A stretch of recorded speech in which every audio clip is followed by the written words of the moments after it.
I wonder if you're going to learn to use hypnotic language, Chris. And I wonder where you'll apply hypnotic language in your life. Can you imagine the changes you'll make when you apply these? And perhaps you'll have a really good time doing it. And will you learn to use them right away, or will you enjoy practicing every day? And would you rather learn from a training deck like this or read a book? And Chris, I only want you to get to the point of telling everyone about this. Oh. Welcome, everybody. I am Chris Thompson from Mike Mandel Hypnosis, and this is Mike Mandel. Hello. Also from Mike Mandel Hypnosis, and in fact, he's the guy whose name is on the deck of cards and on the shirts. And anyway, we wanted to talk about hypnotic language and learning hypnotic language, and specifically why the heck we built this deck of cards, because we're not the first people in the world to have ever done this, right? No. So tell me about what the heck is a deck of hypnotic language cards, what are they for, and why did we make our own, Mike? Well, hypnotic language cards teach language patterns that can be used in hypnosis sessions or in hypnotic communication when you're just having a conversation with someone. The reason we made these is there were some that appeared on the market over the years. Zebra were the first. They're very hard to get, very expensive. Jamie Smart did some great ones on his own. So what we did was create our own deck, and we reverse engineered the patterns we already use rather than copying somebody else. Exactly, and these patterns, so Ericksonian language patterns, are easy to find on the internet. You can look them up, you can look in all the popular books. We have a great blog post on hypnosis books that you can find on our website. But the patterns, learning them was always fun in the package of a deck of cards. I should say formatted in a deck of cards. And Zebu cards, the original, we used to recommend those for years. Then Jamie Smart sold his. They were fantastic. And we started telling people in our live training, you got to get a deck of these cards. They're fun to practice with.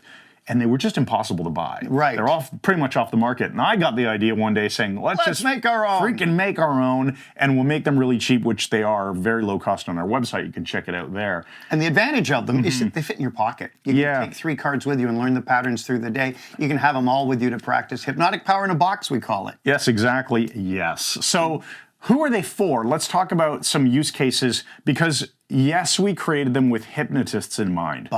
And the real purpose here is to master your language generator and be able to salt and pepper in hypnotic language patterns in the format of a never-ending sentence, is at least the way we teach it. And you can learn more about this at the Mike Mandel Hypnosis Academy.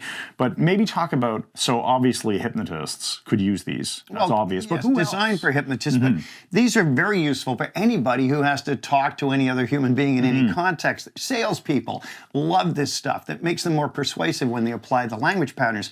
Lawyers can use them in the courtroom, quite literally. We've trained lawyers, people who are NLP trainers or trainers of any subject whatsoever, or presenters and teachers. Pretty well anybody can use these. Yeah, and we're going to actually produce a new series of videos for our customers of these cards, and inside of the Academy you can get the digital version of the cards. We're going to produce a new training series on games and ideas to play with these, but let's maybe just talk about some of the different patterns that are on here, because they are useful. They're influence patterns that you can start to use in your communication, and I don't know how quickly you'll enjoy doing that. That's one of the patterns. I don't know, on the 8 of Diamonds. You want to do one? Sure. It leads the person's attention and what they're thinking of, and directs their mind towards what you want it to be directed towards. So you could say, and you might have noticed that you're starting to go into a trance. Yeah. You could use that in a hypnosis I session. really or like... you could say in a sales session, you might have noticed the power of this particular product and how it will help your life. It presupposes that there is power, and they just may or may not have noticed it. Correct. So the brain doesn't, the brain doesn't start going,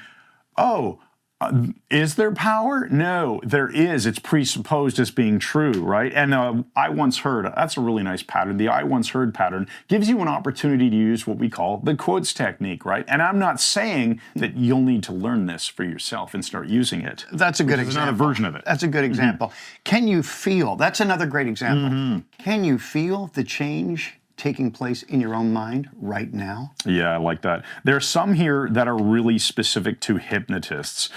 I don't know how quickly you can focus your attention on that kind of thing that you use in a hypnosis session. Right. But then there's also simple ones like how quickly. Again, it's another presupposition. It presupposes that whatever comes next, how quickly can you master this skill? Implies that you will master the skill. Right. And you also have things like try, which is very hypnotic because when you use try, it implies failure. Try to get your name back. You can use that on stage. Like I was a stage hypnotist for years. Or try to find that problem now. Implication, it's gone. Or let's say you're in a sales situation, you say, try to find a better deal than this. Try to find better training, and you won't anywhere. We know that. And what happens when you begin to think of using these yourself? Here's another one I really like, tag questions. Oh, yeah. These are awesome, are they not? Yes. That's the tag question is when you say something and then you tag on a word that turns it into a question.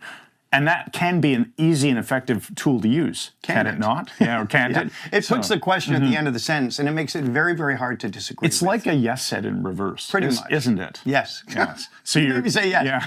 It's a really fun. So that is hypnotic language cards. Hypnotic language patterns are the overall theme. The cards are just a packaging mechanism. People sometimes go, well, why wouldn't you make these a digital format, or why wouldn't you make it? We're actually probably going to make it into an app, and we have the PDF version on our. Why didn't you make them as bricks? Or solid gold plates. We'll print them on 8.5 by 11 certificates and plaster our wall in a big array. But these are very nice cardstock too. Yeah, they're very nicely made. They're really, they're not the kind of cards that magicians and professional card handlers use. These are the plastic coated, very durable. You can't really do one-handed fans awesome. very well. But anyway, we're not really, well, we are, I suppose, pitching the deck in a way. We are, yes. And that's wonderful. But we want you to just know that hypnotic language is something everybody should learn. It'll help you become more influential. Now, maybe just to wrap up, sometimes people go, well, this is unethical. You're using hypnosis is some magical influence tool, and it isn't. It's language. So maybe let's put a bow on that. Hypnosis is really powerful communication. And when you learn these patterns, guess what happens? You begin to notice them all around you in advertising. And that actually strengthens your critical faculty and your resistance to being controlled and influenced. And the ethics are really still up to you. You can't control people's minds any more than any other conversation does that. Right. And to an extent, you can influence people by having them focus their attention, eliciting emotions, and offering suggestions. That's basically what conversation and conversational hypnosis does. Pretty much. And you can do it through stories and hypnotic language patterns and things like that. But it is incumbent upon you to be a good person and have people's best interests at heart. Use them nicely. Be kind to people. Yeah, we joke like you could become a master at using tools, construction tools, and you could take a hammer and hit someone with it. That's not what the tool is intended for. So use it to build somebody a house, right? Right. You could use it to cause problems, and yet there are a host of other ways that will be really helpful for other people, aren't there? So honestly, I would close off by saying, do it. Learn this stuff, become influential because it's worth doing, so that you can use those powers for good to help make people's lives more awesome. That's right. All right. So we'll see you in the next video. Thanks again, and good night.